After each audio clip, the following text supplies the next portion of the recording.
Hello, my name is Wayne. And my name is Steph. And together we are the DIY Doers. Doers. You've clicked on this video because you want to learn how to hang something on a plasterboard wall. Well, we recently filmed an episode of Crafty Beggars in the House and touched on that very subject. Keep watching.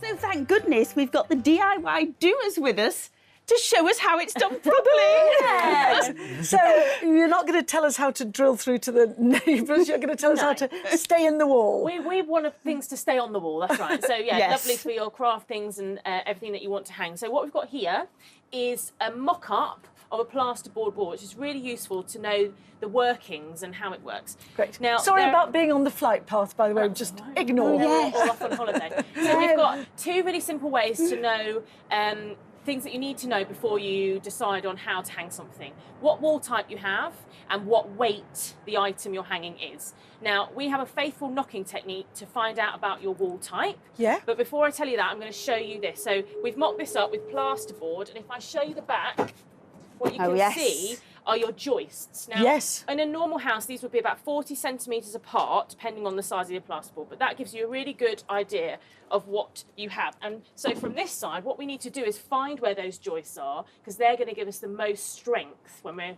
hanging something. So if you have a solid wall, we've got a brick wall here, Totally dead. and it's quite And it quite hurts a your dead knuckles. sound. So there's no real difference there. So if I'm going to do on my plasterboard,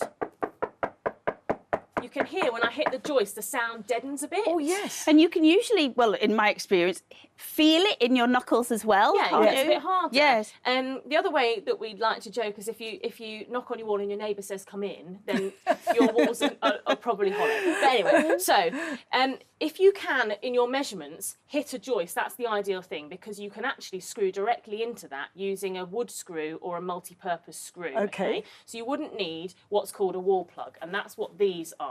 Okay. Right. Now you have different wall plugs for a hollow wall and a solid wall. That's quite important because of how the wall is built. Steph, are you calling them wall plugs or roll? I'm calling them wall plugs. Oh, I've always called them roll plugs. That's a brand name. It's just like saying I Hoover. see. We all call it a Hoover, okay. but actually, so a wall or a wall plug. That's what I say.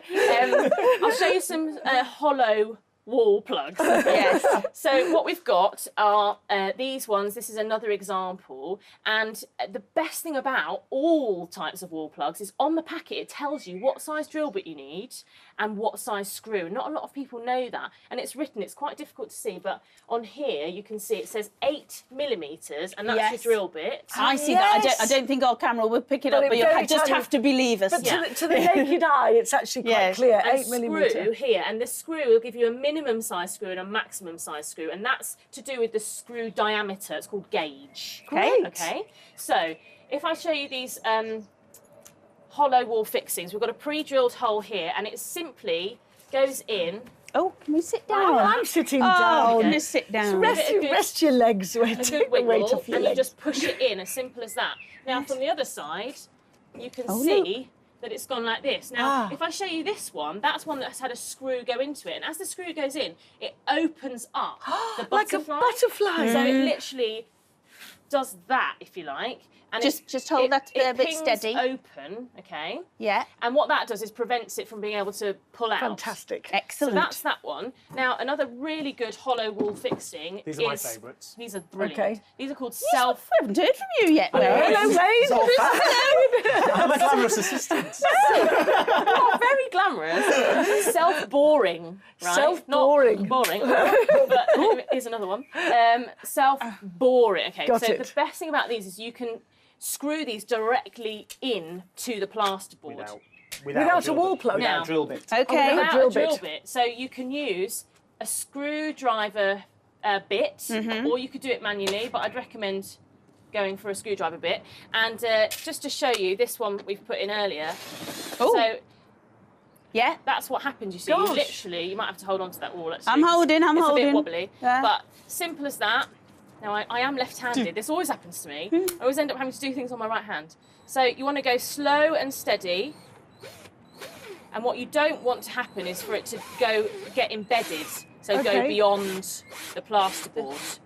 But you can see, simple as that. Yes, I how see. easy that is. And that gives you a really Excellent. solid fixing, and it comes with a screw.